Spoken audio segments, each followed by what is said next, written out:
మూసుకునే ఉన్నాడు, కొంపదీసి నిద్రపోతున్నాడేంటి? ధ్యానం. కళ్ళు మూసుకొని ఎవరినో కాంటాక్ట్ చేస్తున్నారు. అవునా? అబ్బా. రామ్ ప్రసాద్, నీకు నిజం చెప్పాలంటే బాధగా ఉంది, కానీ చెప్పక తప్పదు. ఎందుకంటే అది నిజం కాబట్టి. Correct sir, correct. ఏంటి సార్ అది? నీకు 40 ఏళ్ళు వచ్చే వరకు కష్టాలు తప్పవు. గురుజీ, అవి మామూలు కష్టాలు కావు, అష్ట కష్టాలనే చెప్పాలి.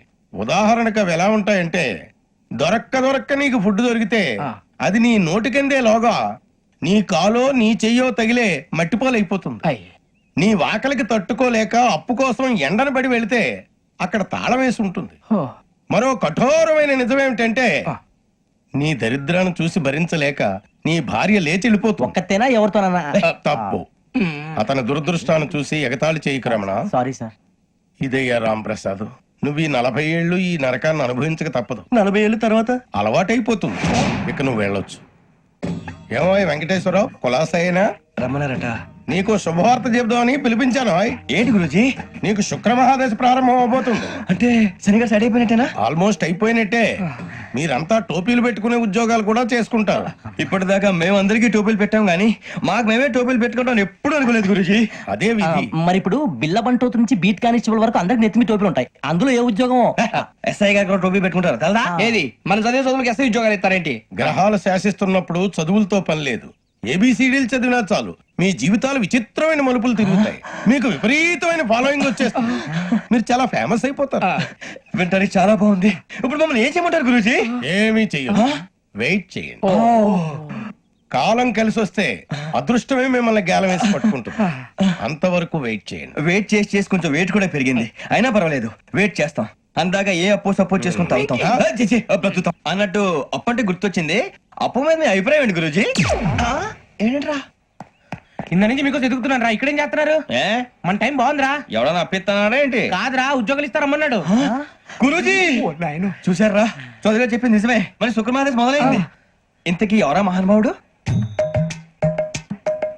నమస్కారం. నమస్తే. అయినరా నేను చెప్పింది? ఆహా, సాక్షాత్ ఎంప్లాయ్మెంట్ ఎక్స్చేంజ్ నడుచుకుంటూ వస్తున్నట్టు ఉంది. పదండి పట్టేద్దాం. నమస్కారం సార్. నమస్తే. వీలే సార్ మా ఫ్రెండ్స్.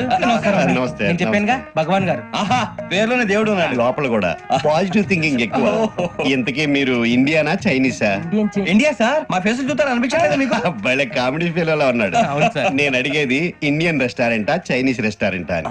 నేను ఏది ఓపెన్ గా డిస్కస్ చేయను కదా. పేరు చూసుకుల్లో డిస్కషన్ పెడతాడు అనుకుంటే వీటి ఏంట్రా హోటల్ అంటున్నాడు. బాబు ఎట్ ఫీల్ అవుతున్నాడు. అంతా మీ ఇష్టం ఉంటున్నాడు సార్. ఫస్ట్ చైనీస్ రెస్టారెంట్ కి వెళ్దాం. నెక్స్ట్ అక్కడ డిసైడ్ చేద్దాం. అమ్మో, చాలా ఇబ్బంది పడుతున్నట్టున్నారు. నువ్వు చేత్తో తినే బాబు. అలాగే అండి. నేను జనరల్ గా చైనీసే ప్రిఫర్ చేస్తాను. ఫ్యాట్ కంటే తక్కువ ఉంటది కదా. రేపు నుంచి మేము కూడా ఇదే ఫాలో అవుతాం. ఎంతకీ మీకు స్టీల్ ప్లాంటా, షిప్ యార్డా, ఏషియాడా, జింక, బంకా? బంకా, హెచ్పిసిఎల్. హెచ్పిసిఎల్ ఇవన్నీ దేనికి సార్? దేనికేంటి? ఉద్యోగం చేయడానికి. మీకు ఎందులో కావాలో చెప్పండి. నేను అమలపోతున్నారా?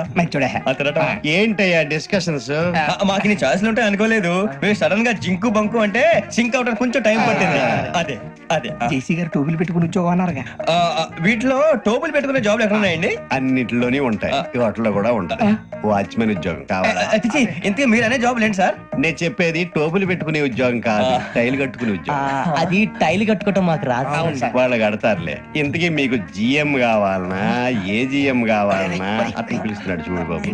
జిఎం అడిగితే ఎలా ఉంటుందంట? ఏజీఎం అంటే వెంటనే కొంచెం పెద్దదిగా ఉంది. ఏజీఎం ఇప్పించండి సార్. అనుకున్నాను నువ్వు ఇది అడుగుతావని.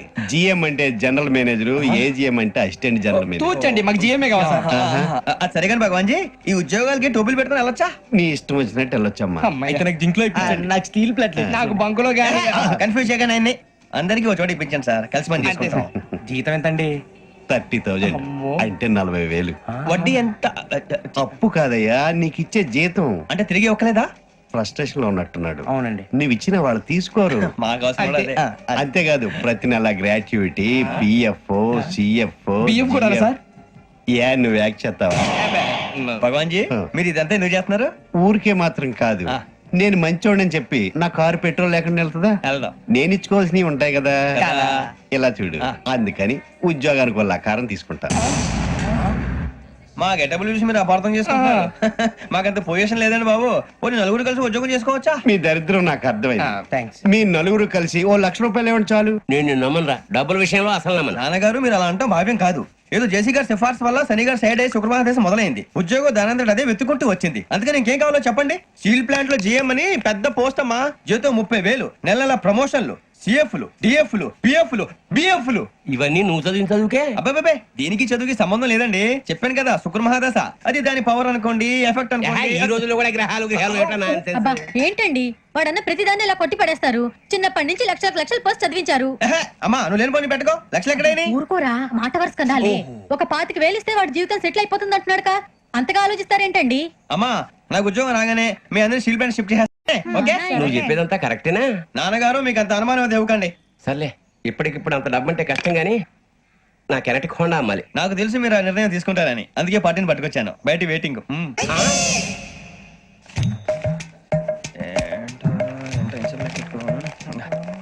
ఇవ్వండి. భగవాన్ జీ మీతో నాకు కుదరదండి, మీరు తేడా మనుషుల్లా ఉన్నారు. చూడటానికి అలా కనపడతాం కానీ తేడా మనుషులు కాదండి. ఇది ఎంతో లెక్క పెట్టండి. 5,000 తగ్గిందండి. ఆ విషయం నాకు ముందు చెప్పాలి కదా, ఇది తేడాతనం కదా. సర్దుబాటు కాక జరిగిన పొరపాటు. మా దరిద్రం మీకు తెలియంది కాదు. మీ ప్రాబ్లమ్స్ నాకు అనవసరం అండి. ఇప్పటికే మీ మూలంగా 3 లక్షలు బొక్క తెలుసా. మీరు ఫేస్ అంత చిరాగ్గా పెట్టకండి. రే ఆ గొలుసు ఎవరా? తొందరగా ఎవరా? ఆయన కోపం వస్తుంది. ఇదిగో తీసుకోండి. తీసుకోండి ప్లీజ్. భగవాన్ గారు తీసుకోండి సార్ ప్లీజ్. భగవాన్ గారు మీ కోపం తగ్గిందా? కోపం కాదు వెంకటేశ్వర గారు, ఎందుకో భరించలేను, అది నా బలహీనత. ఇవన్నీ వదిలేయండి, ఇంకోసారి పొరపాటు జరగదు. మేము ఎప్పుడు జాయిన్ అవ్వాలో చెప్పండి, కొత్త బట్టలు కొనుక్కోవాలి. మీరు ఆ పనిలో ఉండండి. పొద్దున్నే గుడికి వెళ్ళి 9:30 కల్లా, మొన్న వచ్చారే ఆ ఆఫీస్కి వచ్చేయండి. మీ అపాయింట్మెంట్ ఆర్డర్స్ రెడీగా ఉంటాయి. 8:30కి వచ్చేస్తాం. మీరు వచ్చిన వాళ్ళ తలుపులు తీరు. మీ కంగారు నేను అర్థం చేసుకోగలను. ఇంతకాలం పని లేక స్తంభించిపోయిన మీ జీవితాలు ఇక నుంచి వేగం పుంజుకుంటాయి. ఆయన ఉన్నారా? ఎవరు? భగవాన్ గారు. మీరెవరు? ఆయన క్లోజ్ ఫ్రెండ్స్. సరే లోపల రండి. పదా సార్ వీళ్ళు భగవాన్ క్లోజ్ ఫ్రెండ్స్ అంటారు. సరే నువ్వు వెళ్ళి నేను మాట్లాడతా. సార్ మీరంతా భగవాన్ స్నేహితులా? అవును, అలాంటి స్నేహితులు ఉన్నందుకు గర్వపడుతున్నాం. సరే ఏంటి సంగతి? ఏముంది, మా అపాయింట్మెంట్ ఆర్డర్ చేస్తే పట్టుకులు చేరిపోతాం. ఈ రోజు గురు పౌర్ణమి, మంచి రోజు. అపాయింట్మెంట్ ఆర్డర్ ఏంటి? మీకు అందాల్సిన నీకు అందనట్లేదు. ఏంటది? ఏంటంటావేంటి? ఒక్కోడు 25,000 ఇచ్చాం. భగవాన్ గారి హెల్పింగ్ నేచర్ కాబట్టి తక్కువ రేటుకి ఒప్పుకున్నాడు. ఇంతకీ ఇది ఏ ఆఫీసో మీకు తెలుసా? తెలుసుకోవాల్సిన అవసరం మాకు లేదు. కానీ చెప్పాల్సిన అవసరం మాకుంది. యాంటీ కరప్షన్ బ్యూరో, అంటే అవినీతి నిరోధక శాఖ. లంచం తీసుకోవటమే కాదు, ఇవ్వటం కూడా నేరం. మీ భగవాన్ గారు ఒక 420. మా బాబుకి ఇన్ని తిట్లు వచ్చిన విషయం నిన్నే తెలిసింది నాకు. ఇంతవరకు మా బాబు నా ఒట్టుమే చేయలేదని మీ అందరితో గర్వంగా చెప్పుకునేవాడిని. First time man handing record 5,000 తక్కువే నా గోల్ చెలుగు లాగేస్తాడు. అరే కోపడకండి రా, వాడు ఇక్కడే దొరుకుతాడని మా ఫ్రెండ్ చెప్పాడు. తొక్క దొరుకుతాడు. మీకు జింక్ లో కావాలనా, బంక్ లో కావాలనా, స్టీల్ ప్లాంట్ లో కావాలనా, షిప్ యార్డ్ లో కావాలనా? అంటే ఎక్కడ పడితే అక్కడ ఇప్పిస్తారా సార్? ఎక్కడ పడితే అక్కడ, ఎలా కావాలంటే అలా చేసుకుందాం, ఇబ్బంది ఏమీ లేదు. ఆపరేషన్ లో కావాలనా? అవి గేమ్స్ కదా సార్. ఆ స్పోర్ట్స్ కోటా లేవయ్యా. ఏమైంది సార్? ఉద్యోగాలు ఇప్పించమని ఎంట పడుతున్నారు. నువ్వు టచ్ లో ఉండు, ఫోన్ చేయ. అలాగే సార్.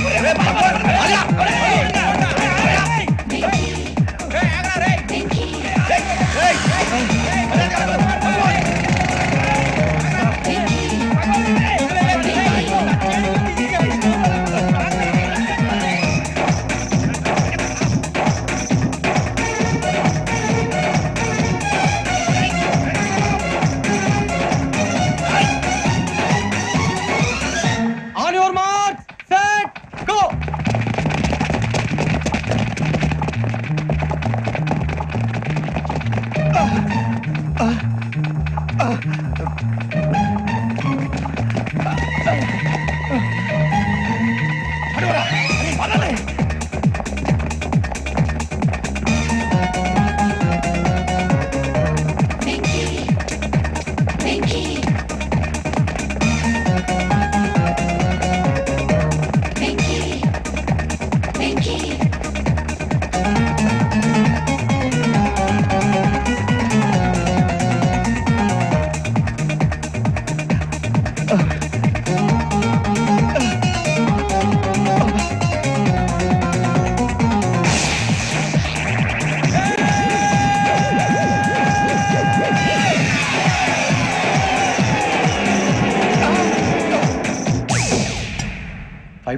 అవును సార్.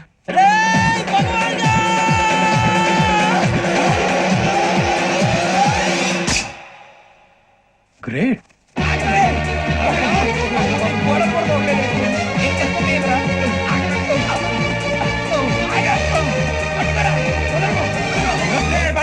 మీ నలుగురు సెలెక్ట్ అయ్యారు. దేనికి? ఎస్ఐ సెలక్షన్స్ లో మీరు ఫిజికల్ టెస్ట్ అన్ని పాస్ అయ్యారు.